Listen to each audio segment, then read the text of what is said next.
एक गरीब किसान था। उसके दो बेटियां थी। किसान दिन भर खेतों में काम करता और शाम को घर आता, अपनी बेटियों के साथ खेलता। जैसे जैसे बेटियां बड़ी हो रही थी, उसकी चिंता बढ़ रही थी।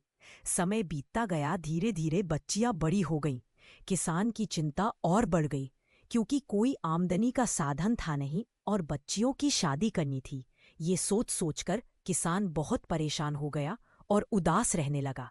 एक दिन वह नदी के किनारे उदास बैठा सोच रहा था। जलदेव से उसकी परेशानी देखी ना गई और प्रकट होकर उसके दुख का निवारण करते हुए कहा, जल्द ही तेरा समय बदलने वाला है, उदास मत हो।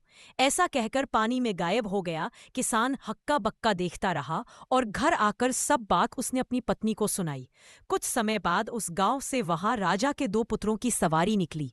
उन्हें जोरदार प्यास लगी और पास ही कुएं पर वे पानी पीने के लिए रुके। संयोग से किसान की दोनों पुत्रियों भी वहां पानी भरने के लिए आई थी।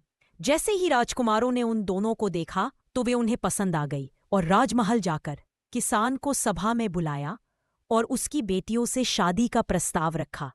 किसान एक बार तो घबरा गया, परंतु सामने राजा की बात टाल नहीं सका और बहुत ही खुश होकर घर आया और पूरी बात अपनी पत्नी को बताई। दोनों बहुत खुश हुए और शीघ्र ही दोनों बच्चियों की शादी कर दी और किसान को भी राजा ने एक छोटा महल बनाकर दिया और इस प्रकार उसकी गरीबी के दिन भी कट गए। किसान ने उसी नदी पर जाकर जलदेव का धन्यवाद किया, जिसके कारण उसके अच्छे दिन आए और वो हंसी खुशी रहने लगे।